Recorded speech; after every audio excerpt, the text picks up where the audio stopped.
Welcome to the fourth part in my series about playing old games in the 2020s. Seeing as there are a lot more of you now from the Sifu video, I would highly suggest that you watch the other three parts in this series, although if you just want to hear my thoughts on Silent Hill 2, I completely understand, and I did kind of write these essays to work in their own right. Speaking of the Sifu video, since making that video, I am in a much better headspace to finish this one. It really took a lot of effort to come back to this, and I'm really happy with how the Sifu video turned out. I think it's one of the best videos I've ever made, and yeah, it was just very cool to see that video be as successful as it was. Thank you so much, and I hope you enjoy this video on Silent Hill 2 and Silence.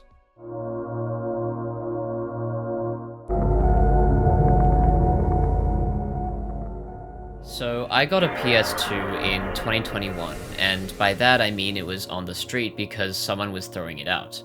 But since then I have been trying to collect the best games from the console that I've never played. Silent Hill 2 and 3 were on that list, but after a long time of searching, every physical copy I found was listed for absurd prices. Eventually I had to resort to emulation, which seemed quite antithetical to what I wanted, but either way I played both Silent Hill 2 and 3 all the way through. Do not tell me emulation is illegal or immoral, because there is no argument you could make that would convince me that I should instead pay $500 to someone who got the game for $30 20 years ago. Silent Hill 2 is a game that I never thought I'd play myself. I always thought I would just experience it vicariously through video essayists and Let's Players, but thanks to playing Resident Evil 4 in 2017, also through emulation, it led me through a horror media pipeline that eventually gave me the courage to finally play Silent Hill 2. And thank God I did, because no video could ever replicate the journey that is this game. The act of playing it gives meaning to the work. It's such a unique game that hasn't been replicated in the 22 years since its release, even in its own successors. It is a genius story told in a genius way with genius design. I talked about how fear was not conventionally scary, and to be honest, I don't feel frightened playing it at this point. In fact, I feel quite comfortable and even excited to play it over and over again. I say that because I felt dread knowing that I had to play Silent Hill 2 again for this video, and I don't say that lightly. Not that it's bad or hard to play, but because of the genuine fear this game left in me. It never relies on typical jump scares or excessive gore to achieve this. It is purely the tone and atmosphere that it builds through the sound and art direction. I usually hate using the term atmosphere because it has no real meaning or analytical weight, but there is really no other way to explain the effect this game has while playing it. The lack of clarity defined by the darkness and fog throughout the game, as well as the disturbing and sometimes intentionally misleading sound design, creates a feeling of discomfort and unpredictability that really puts me on edge at all times while playing.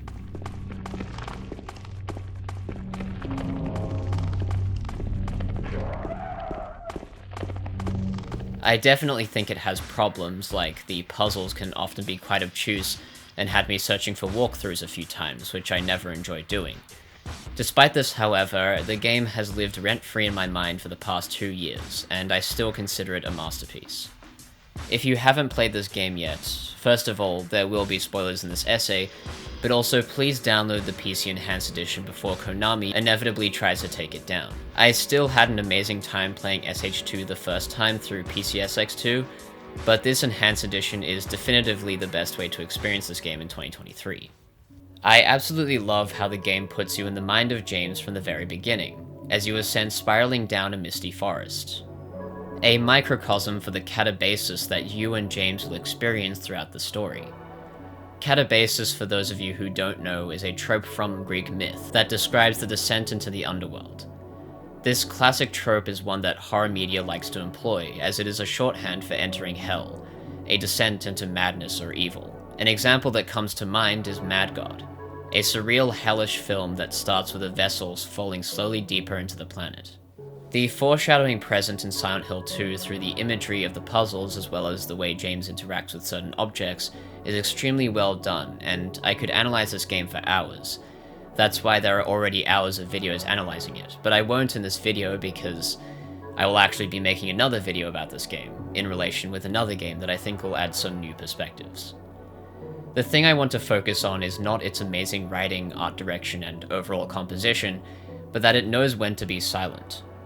That is something that is highlighted several times in the behind-the-scenes documentary. なんですかね、無音サウンドが聞こえてること自体がサウンドが鳴ってるってことが演出だけじゃなくて Akira Yamaoka did both the soundtrack and the sound direction, much like Martin O'Donnell did for the Halo franchise, and the result is that the audio of Silent Hill is in tune with its central themes. Every part of the game is held together through its sound. I don't think I have enough authority to analyze the technical mechanics of why the soundtrack is so incredible, but one thing that permeates throughout is its constant use of leitmotifs to connect the emotional center of the characters and story. This technique is basically just the repetition of a melodic phrase to represent an element in the narrative. The simple melody that was introduced in Silent Hill 1 in Not Tomorrow became the tune that represents the town and series of Silent Hill.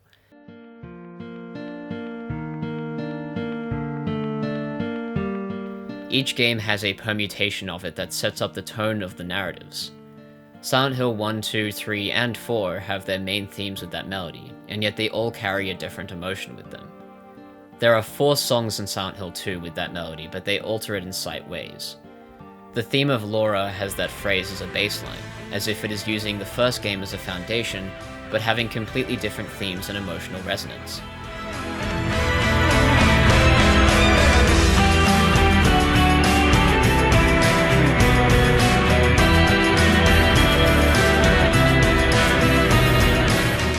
The juxtaposition of the melancholic bass and distorted guitar represents the conflict of James burying his guilt with his lack of self-preservation in the face of the situations he puts himself in.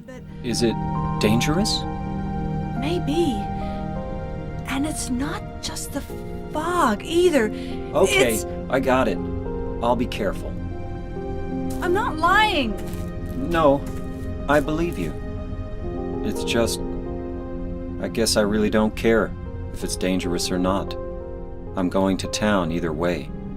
In contrast, You're Not Here from Silent Hill 3 has that phrase take up most of the sound, as it is directly following the first game, with the cult and having the daughter of Silent Hill 1's protagonist be the main focus.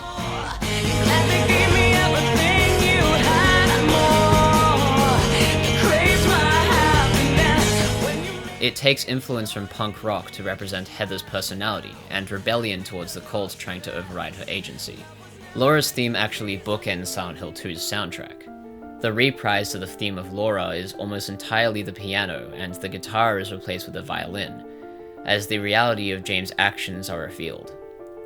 Laura is the focus, as she is the key to discovering the truth about Mary's death, and to the only somewhat positive ending in Silent Hill 2. I told you I could analyze this game forever, but I need to get back on track. The point I actually want to talk about is the way in which Team Silent uses the soundtrack throughout the game. The music is used strategically to heighten the emotion of a scene, and when it isn't used, the player is subject to the tense sounds of radio static and the warped screeches of the monsters that roam within the mind of James. There are 2 moments where I feel this is displayed excellently. The first being the opening that I mentioned previously. Mary's letter is accompanied by white noise, the track, not actual white noise. But it sounds close to white noise, representing the haziness of James' mind and dreamlike logic as he questions his own sanity in deciding to even come here, even though he knows that Mary is dead. It is then followed by James' monologue, accompanied by a version of Promise. Then finally a walk down the forest, the only audio being ominous synths and the footsteps of both James and something else.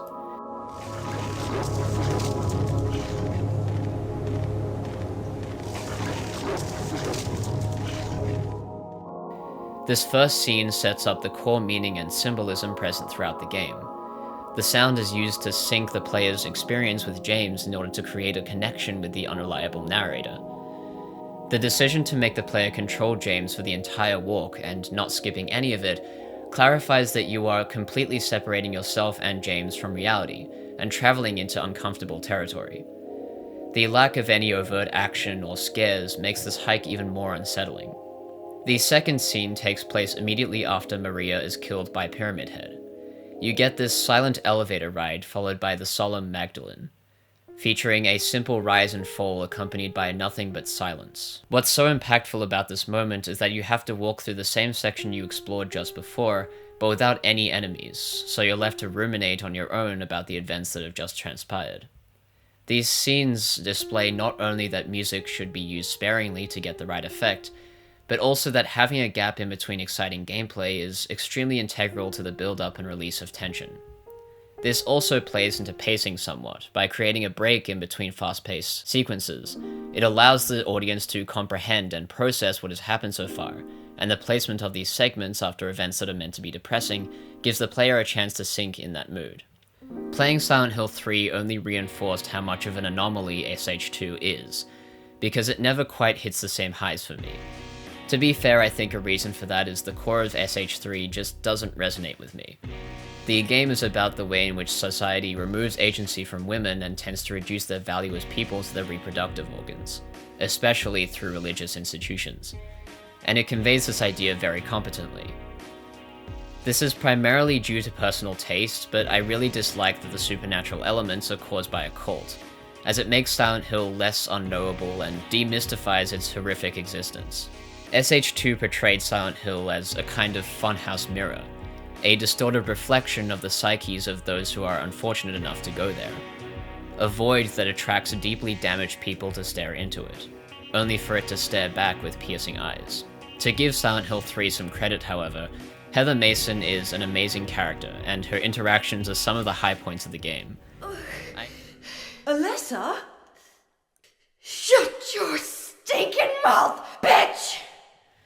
I completely understand people who say Silent Hill 3 is their favorite game in the series. It is still a great horror game that displays the strengths of the series through its amazing use of sound design, art direction, and writing to create a memorable and thoroughly terrifying experience. More importantly, it knows how to use silence. When I say silence, I don't just mean the literal absence of sound, but mainly the concept of downtime. Downtime in any game is important to both pacing and narrative.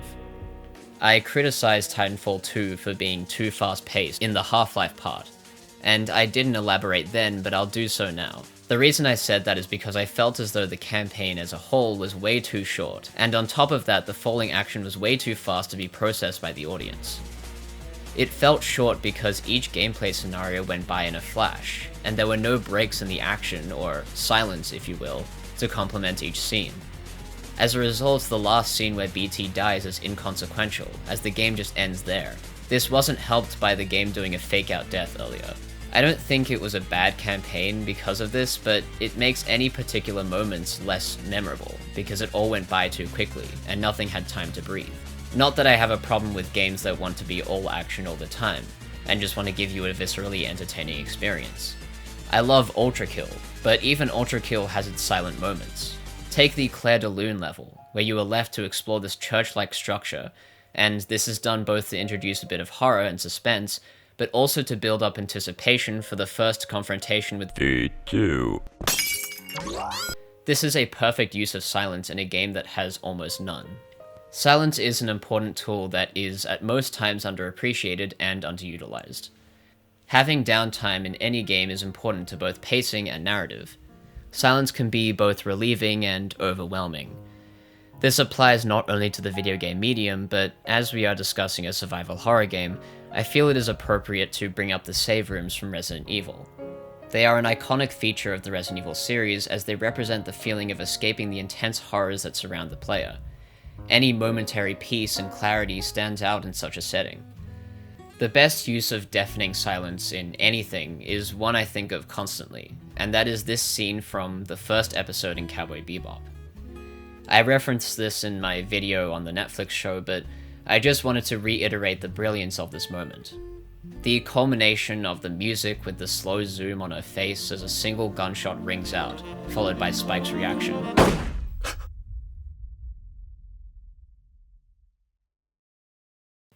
We are left with silence as if we, the audience, are out in the coldness of space. It suffocates us. God, I fucking love this show. Anyway, I feel like sometimes games shy away from having silence because it is much harder to pull off than passive mediums. It risks letting the player be unengaged. Silent Hill 2 proves that it creates a far more memorable piece of art. Silent Hill 2 is such an integral work in the medium's history, and is an experience that cannot be replicated, especially through a remake. I'm really glad I played it, though, like I mentioned in the last part, preserving these works in their original form is extremely important, and I'm extremely grateful to the people responsible for the PC Enhanced Edition. But I think more games need and deserve that treatment. Thank you so much for watching this video. I really hope you enjoyed it. This is kind of a Halloween video. I just kind of happened to finish it on Halloween. I didn't actually plan for it to be one, but happy Halloween in any case. I will be releasing my next video somewhere around that time though, so yeah, I'm really excited about that one. It will not be about games, so I'm kind of excited to write on something other than games for once in a while. But anyway, thank you so much, and please let me know how I could have improved this video or what I got wrong. And I'll see you in the next one. Man, 2001 was really just a year for landmark titles. Too bad some landmarks had to